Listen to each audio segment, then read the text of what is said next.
Helldivers, we have emerged victorious. The great host has been defeated, all thanks to your efforts and the SEAF's dedicated soldiers. Welcome to this very special edition of the Liberty.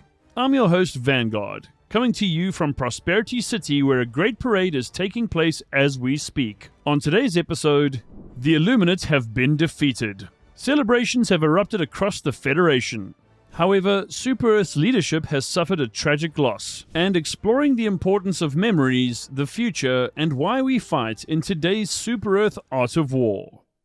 The battle for Super-Earth is won. Victory at Prosperity City. Super-Earth prevails. The battle for Prosperity City, the final bloody chapter of the conflict on Super-Earth, has ended in total and overwhelming victory for humanity. The great host has been repelled, the Illuminate shattered. The capital of Super-Earth still stands, scarred but unbroken. Thanks to the indomitable courage of our Helldivers, the unyielding resolve of the SEAF, and the awe-inspiring force of the now fully operational Democratic Space Station. It was a battle fought on all fronts, from the gleaming spires of Prosperity City to the distant signal arrays of Fort Union, where a former satellite technician turned cyber warfare commander delivered a payload of people-powered malware that brought entire Illuminate vessels crashing from the skies. Fleet positioning protocols, orbital strikes, and sheer Helldiver grit turned the tide faster than even High Command dared to hope. Victory, expected to take at least another day, came in mere hours. The DSS, restored to overdrive thanks to the coordinated scrapping of billions of automatons, proved decisive, unleashing the new Eagle blockade tactical action with devastating precision. Helldivers fought street by street beneath its shadow, knowing the skies belonged to Super-Earth once again. In recognition of their bravery and sacrifice, the Ministry of Defense has authorized all pending and imminent CO1 reproduction requests for the next 24 hours, not just for celebration, but to rebuild, replenish, and look boldly toward the future.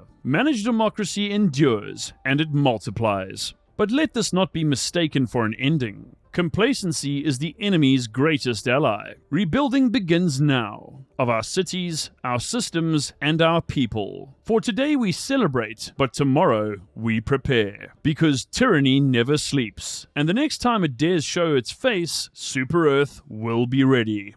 Today's Liberty is brought to you by G2A.com, the biggest marketplace for digital entertainment in the Federation. G2A is the gate to adventure for gamers across Super-Earth, offering digital keys for your favorite titles at competitive prices with instant delivery. And now with the release of Elden Ring Nightreign, G2A is offering both the standard and deluxe editions of the game to you, the noble Helldivers, at a cheaper rate. Wow, think of all the super credits you can save for war bonds, right, Interloper? Absolutely, Vanguard. What a steal. G2A has more than 75,000 top-rate games on offer and serves over 30 million super citizens in 180 countries. And if you install their super app, you can access all the best deals from anywhere, anytime you want. So what are you waiting for, troops? Head over to G2A right now and get your copy of Elden Ring Nightreign for a price that's as democratic as General Brash's Liberator. Link in description. For Super-Earth and G2A, the best gate to play. President falls defending Super-Earth. The price of freedom is eternal sacrifice. It is with solemn resolve and enduring pride that we report the President of Super-Earth has been killed in action. During the ongoing siege of Prosperity City, our President fell heroically in the line of duty, defending the presidential security bunker with nothing but a sidearm and unshakable courage. Facing down wave after wave of Illuminate forces, the President refused evacuation, choosing instead to stand shoulder to shoulder with the last defenders of our capital. It was a final selfless act that will be remembered for generations. With the President's death, temporary executive authority has been transferred to the Ministry of Defense as per constitutional wartime protocols. The Ministry of Defense has pledged unwavering commitment to preserving the stability of our institutions and ensuring the continued operation of our great democracy in this most critical hour. But despite clear and verified accounts of the President's valor, fringe elements have begun circulating false narratives about the circumstances of their death. Let it it be known that spreading misinformation regarding the actions or status of Super Earth leadership is an act of treason. The Ministry of Truth is actively addressing such subversive activity. Citizens are reminded to remain vigilant, report suspicious behavior, and trust only official transmissions. There is no void in leadership. There is only the enduring legacy of service. Managed democracy remains strong, resilient, and guided by the will of the people. Super Earth has lost a symbol, but we have not lost our way. Remain calm, remain loyal,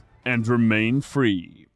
Review bombers strike supersteam. 99.9783% confused. In what can only be described as a stunning display of digital friendly fire, the war effort has come under siege not by automatons or Illuminate, but by many of our own. On May 29th, over 2,600 negative reviews were launched on SuperSteam, marking a 40x spike from just 2 days prior. The cause? A miscommunication around the defense of equality on sea, and apparently a widespread misunderstanding of how actual war works. At the heart of this coordinated review assault is a number, 99.9783%. This figure, which appeared as the defense percentage for equality on sea, a megacity colloquially known as Super China, has become a rallying cry for dissatisfied Helldivers who believe that the galactic war is rigged, that the fates of cities and factions are being secretly directed behind the scenes. Accusations of manipulation from high command have run rampant, spurred in part by crossed wires in the Chinese division of the SCAF and amplified by social media echo chambers. But here's the reality. War is chaos. Progress fluctuates. No battle is certain until the final shot is fired. Equality on sea was indeed at 99.9783%, and it was indeed still under siege. A momentary plateau in progress is not the same as a fixed outcome. If anything, this incident highlights how dynamic, reactive, and Helldriver-driven the war effort truly is. And let's not forget, review bombing doesn't just hurt high command, it hurts morale. It damages the perception of our struggle that we fought valiantly and with honor. Super Earth thrives when Helldivers are united in purpose, not sabotaging themselves over a decimal point. So to those caught up in the 99.9783% insurgency, reconsider your tactics. Rally your squads, redeploy your reviews. The war isn't over, and your firepower is needed on the front lines, not in the Steam review section. And now over to Helldiver Interloper for today's Galactic Weather Report.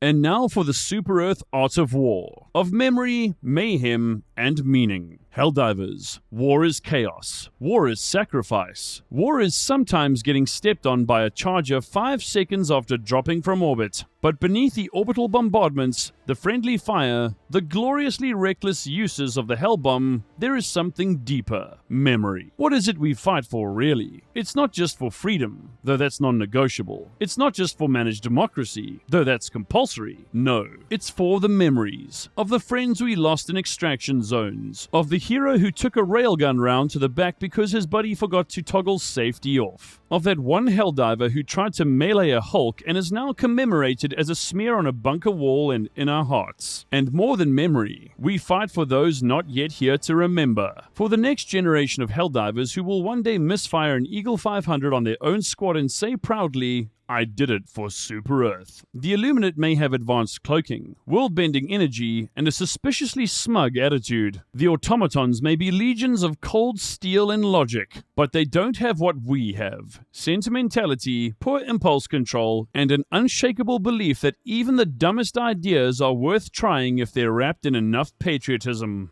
That is the Super Earth Art of War. We remember, we persevere, and we never stop drop-podding into the unknown, even when we forgot to bring ammo. In the end, it's not about whether you win or lose, it's about how you exploded.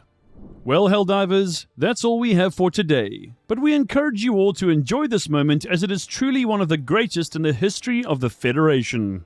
Still, the war is far from over. And while we may celebrate, we must remain vigilant, for our enemies, the bots, the bugs, and even the squids, are waiting for the perfect moment to strike at us. Until next time, Helldivers, congratulations, and have the most democratic weekend.